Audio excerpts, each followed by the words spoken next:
ಇನ್ನು ಮಲಪ್ರಭಾ ನದಿ ಬೆಳಗಾವಿ ಭಾಗದಲ್ಲಿ ಭಾರಿ ಪ್ರಮಾಣದಲ್ಲಿ ಹರಿತಾ ಇದೆ. ಯಾಕೆಂದರೆ ಬೆಳಗಾವಿ ಜಿಲ್ಲೆಯ ಖಾನಾಪುರ ತಾಲೂಕಿನ ಹೆಬ್ಬಾನಟ್ಟಿ ಗ್ರಾಮ ದೇವಸ್ಥಾನ ಮುಳುಗಡೆಯಾಗಿದೆ.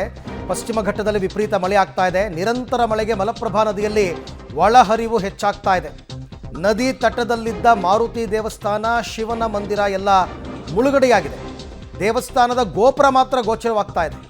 ಇಡೀ ದೇವಸ್ಥಾನ ಜಲಾವೃತವಾಗಿದೆ ಬೆಳಗಾವಿ ಭಾಗದಲ್ಲಿ. ಯಾಕೆಂದರೆ ನಿಮಗೆ ಪಶ್ಚಿಮ ಘಟ್ಟ ಪ್ರದೇಶ ಮತ್ತು ಮಹಾರಾಷ್ಟ್ರದಲ್ಲಿ ಸುರಿತಕ್ಕಂಥ ಮಳೆ, ಘಟಪ್ರಭಾ, ಮಲಪ್ರಭಾ, ವೇದಗಂಗಾ, ದೂದ್ಗಂಗಾ, ಕೃಷ್ಣಾ ನದಿ, ಪಂಚ ನದಿಗಳ ಬೀಡು, ಎಲ್ಲ ನದಿಗಳು ಮೈದುಂಬ ಹರಿತಾ ಇದೆ. ಇದು ನೋಡ್ತಾ ಇದ್ದೀರಲ್ಲ, ನೀರು ಮುಳುಗಡೆ ಆಗಿರೋದು ಮೇಲ್ಗಡೆ ತಾರಸಿ ಮಾತ್ರ ಕಾಣ್ತಾ ಇದೆ. ತಾರಸಿ ಮಾತ್ರ ಗೋಪುರ ನೋಡಿ, ಆ ಪ್ರಮಾಣದಲ್ಲಿ ನೀರು ಬರ್ತಾ ಇದೆ ಘಟಪ್ರಭಾ ನದಿಗೆ. ಹೆಬ್ಬಾನಟ್ಟಿ ಗ್ರಾಮ ಇದು, ಮಾರುತಿ ದೇವಸ್ಥಾನ ಬೆಳಗಾವಿ ಜಿಲ್ಲೆ ಖಾನಾಪುರ ತಾಲೂಕಿನಲ್ಲಿ ಬರುತ್ತೆ ಹೆಬ್ಬಾನಟ್ಟಿ ಅಂತ. ಬೆಳಗಾವಿನಲ್ಲೂ ಕೂಡ ವಿಪರೀತವಾದ ಮಳೆ ಆಗ್ತಾ ಇದೆ.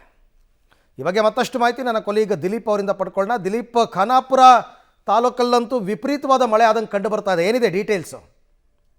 ಹೌದು, ಅವರಿಂದ ಕಳೆದ 2 ದಿನಗಳಿಂದ ಬೆಳಗಾವಿ ನಗರ ಮತ್ತು ಬೆಳಗಾವಿ ತಾಲೂಕು ಮತ್ತೆ ಖಾನಾಪುರ ತಾಲೂಕಿನಲ್ಲಿ ನಿರಂತರವಾಗಿ ಮಳೆ ಆಗ್ತಾ ಇರುವಂತದ್ದು. ಪಶ್ಚಿಮ ಘಟ್ಟ ಅಂದ್ರೆ ಏನು ಸಹ್ಯಾದ್ರಿ ಪರ್ವತಗಳು ಬಿದ್ದಂತ ಮಳೆ ಮಲಪ್ರಭಾ ನದಿಯನ್ನ ಮೊದಲು ತುಂಬಿ ಹರಿತಾ ಇರುವಂತದ್ದು. ಈ ಪರಿಣಾಮವಾಗಿ ಏನು ಖಾನಾಪುರ ತಾಲೂಕಿನ ಹೆಬ್ಬಾನಟ್ಟಿ ಮಾರುತಿ ದೇವಸ್ಥಾನ ಇದೆ, ಅದು ಸಂಪೂರ್ಣವಾಗಿ ಜಲವರ್ತ ಆಗಿರುವಂತದ್ದು. ಮತ್ತೆ ಬಹಳಷ್ಟು ಕಡೆ ನೀರು ಹೋಗ್ತಾ ಇರುವಂತ ಮಾಹಿತಿ ಇರುವಂತದ್ದು. ಹೀಗಾಗಿ ಬೆಳಗಾವಿಯ ಏನ್ ಖಾನಾಪುರ ತಾಲೂಕು ಇದೆ, ಮಳೆಗಾಲ ಬಹಳ ಜೋರಾಗಿದ್ದು ಮತ್ತೆ ಬಹಳಷ್ಟು ಚಿಕ್ಕ ಕೆಳಮಟ್ಟದಲ್ಲಿರ್ತಕ್ಕಂಥ ಹಾಲಾತ್ರಿ ಹಳ್ಳ ಇರ್ಬೋದು, ಬೇರೆ ಹಳ್ಳಗಳಲ್ಲೂ ಕೂಡ ತುಂಬಿ ಹರಿತಾ ಇರುವಂತದ್ದು. 1-2-3 ಕಡೆ ರಸ್ತೆ ಸಂಚಾರ ಕೂಡ ಕಟ್ ಆಗಿರುವಂತದ್ದು. Arvind, right, thank you Dileep ತಮ್ಮೆಲ್ಲ ಮಾಹಿತಿಗೆ.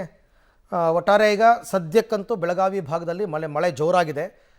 5 ಬೃಹತ್ ನದಿಗಳಿದೆ ಇಲ್ಲಿ ಈ ಬೆಳಗಾವಿ ಭಾಗದಲ್ಲಿ. ನಾನು ಆಗಲೇ ಹೇಳಿದಂತೆ ಘಟಪ್ರಭಾ, ಮಲಪ್ರಭಾ, ವೇದಗಂಗಾ, ದೂದ್ಗಂಗಾ ಮತ್ತು ಕೃಷ್ಣ, 5 ನದಿಗಳು ಮೈದುಂಬಿ ಹರಿತಾ ಇದೆ. ಅಲ್ಲಲ್ಲಿ ಸಣ್ಣ ಸಣ್ಣ ಪ್ರವಾಹದ ಪರಿಸ್ಥಿತಿ ಕೂಡ ನಿರ್ಮಾಣ ಆದಂತೆ ಕಂಡು ಬರ್ತಾ ಇದೆ.